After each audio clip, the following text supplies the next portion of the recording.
Hi everyone, you're welcome back again to my channel. If this is your first time on my channel, you're highly welcome. Please do well to like, to subscribe and turn on your notification bell so as to get notified when I upload more videos like this. Thank you. So in today's tutorial, I'll be showing you how to cut these two-piece outfits and putting on. So let's dive into the video.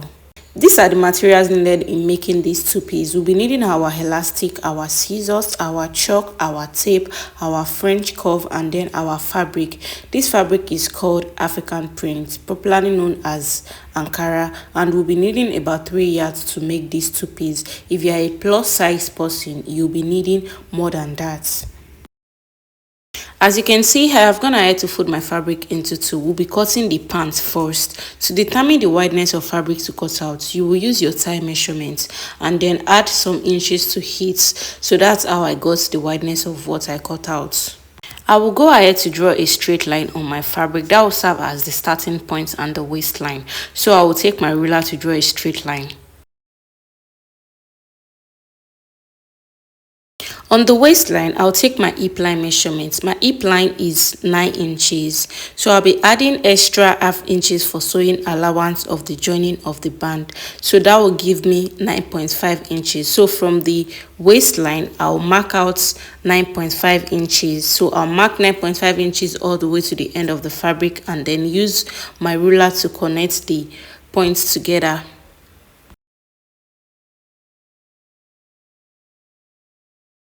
I don't know why my chalk isn't showing well on the fabric. I hope by the explanation you can go along with it. Also from the waistline, I'll take my pants length. For my pants length, I'll be using 17.5 inches plus the half inches allowance of the band. That makes it 18 inches. And then I'll add extra 2 inches allowance to the folding of the pants. So I'll mark the 20 inches like this and then I'll use my ruler to draw a straight line. Also from the waistline, I'll be taking my crouch length. My crouch length is 11 inches plus the half inches. That makes it 11.5 inches. So I'll be marking out the 11.5 inches like this and then use my ruler to connect the marks together. After that, I'll be taking my hip measurements. My hip is 40 divided by 4. That gives me 10 inches. So I'll be adding extra half inches for sewing allowance. So which means I'll be marking out 10.5 inches. I'll mark out 10.5 inches like this. And then on my crouch line, I'll also mark out 10.5 inches. And then on my waistline, I'll also mark out 10.5 inches there. So after marking that out, I will use my ruler to connect the points together.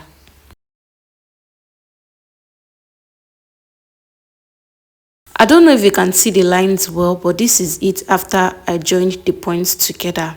And then I'll go ahead to take my thigh measurements. My thigh is 25.5 divided by 2. If you notice, I made a mistake while dividing it on my tape. I divided it by 4.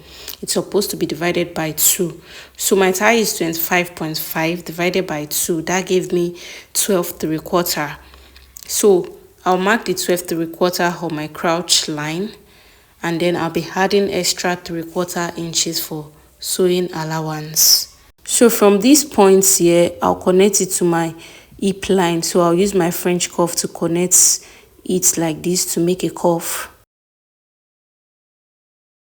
I don't know if you can see this well, but this is it after I was done curving it. So I'm trying to recurve it again so you can see it well.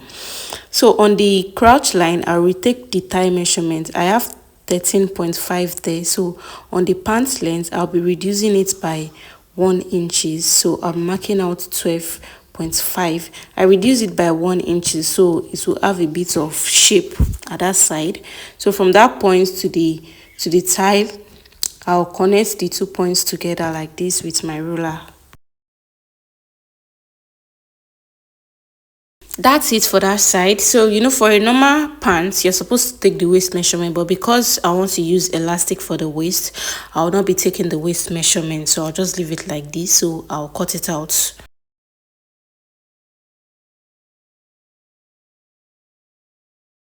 I'll also open the center part. I'll cut it into two. So this is it for the drafting of the front piece of the pants. So we'll be moving to the drafting of the back piece.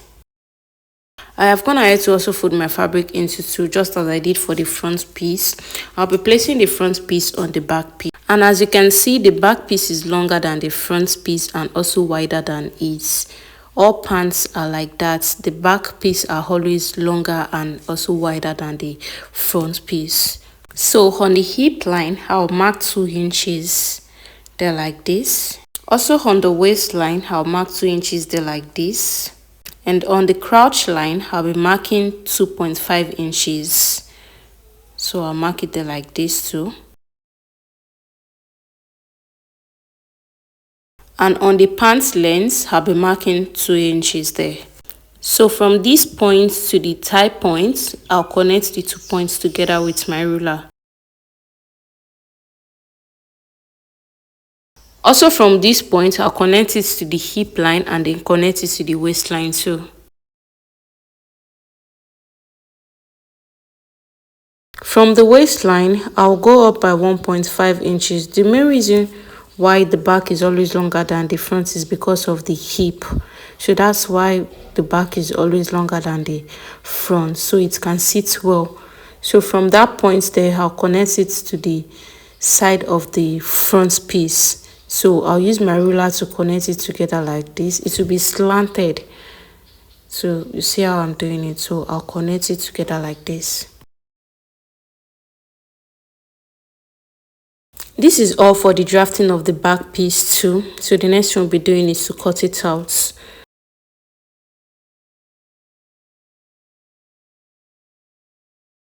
I will also open the center like this. So I'll be using my chalk to differentiate the fabric, the front part of it and the back part of it. So this is the back part that I am chalking out. I'll do the same thing for the front piece too.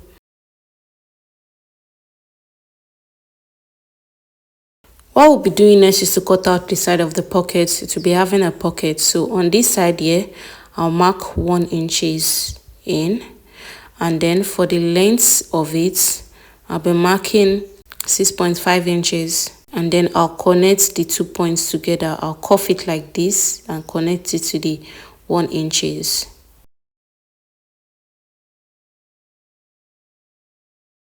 After doing that, I'll cut it out.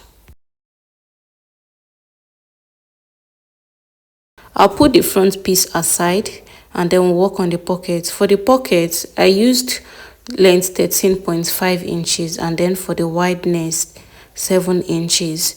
So by the time you open it, it will be 14 inches. It's cut on fold. So I used length 13.5 and then for the wideness, length 7 inches. You pick one of the pockets and then check the fronts of the fabric. So this is the front part of the fabric, and then the other one, so you check the fronts. So you place the fronts on each other, facing each other like this. You can see how it is. And then we'll pick the front piece, place it on it like this. You can see just as I am doing, you place it on it. Can you see? And then that part that is curved, we'll cut it out on the pockets.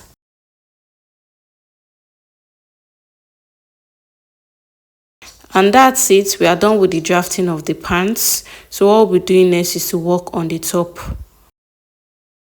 I've gone ahead to fold my fabric into 4. As you can see, I folded it into 2 first and then folded it into 2 again. I practically folded it into 4, leaving 1 inch allowance on this side. And the 1 inch allowance is for the joining in the center of the front piece. The tip of our fabric will be serving as our shoulder line and our starting line. For the neck depth, I went in by 1.5 inches. I'll be using this neck for the front piece and the back piece for now.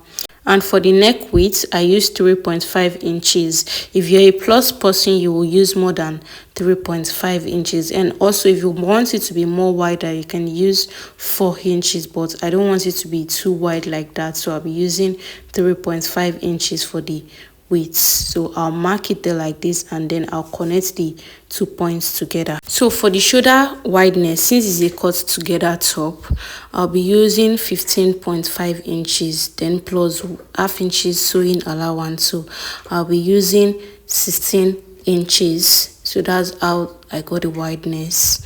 So from that shoulder line, we'll come down by 1 inches, and then from that 1 inches we'll connect it to the neck like this. So the next thing to do is to take the length of the top. So I'll be using length 26.5 inches for the length of top, and then half inches sewing allowance for the shoulder parts, and then 1 inches for the sewing of the down. So that makes it 28 inches. So I cut out exactly 28 inches for the length of my top. To get my sleeve opening, I place my tape on the shoulder slope like this, and then I mark 7 inches for the opening of the sleeve, and then I added extra 1 inches for the sewing allowance on the shoulder and then for the side too, so which makes it 8 inches I marked out. After that, I'll place my tape rule on my shoulder line, and then I'll mark my bust point. My bust point is 10. So on that bust point, I'll be taking my measurement. So I'll be working with my hip measurement. My hip is 40 divided by 4, which gives me 10 inches. So I'll be adding extra 4 inches for ease, so which makes it 14 inches I'll be marking out. So I'll mark this 14 inches here, and then I'll mark it all the way to the length of the top.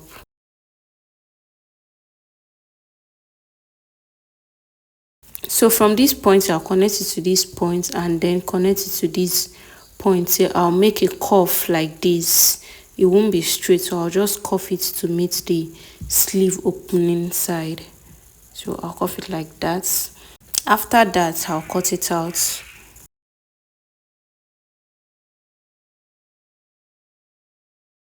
And then I'll open this side of the sleeve. After that, I'll place the back piece aside. I'll place it aside, and then I'll be working on the neck of the front.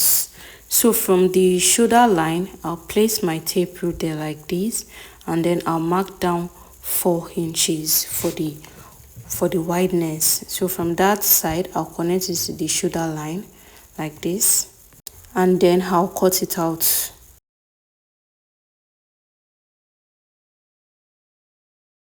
The next thing I'll be doing is to cut facing for the front piece. As you can see, I've picked a piece of clothes, and then I'll place it under the front piece, and then I'll cut it out. After that, I'll shape the facing like this.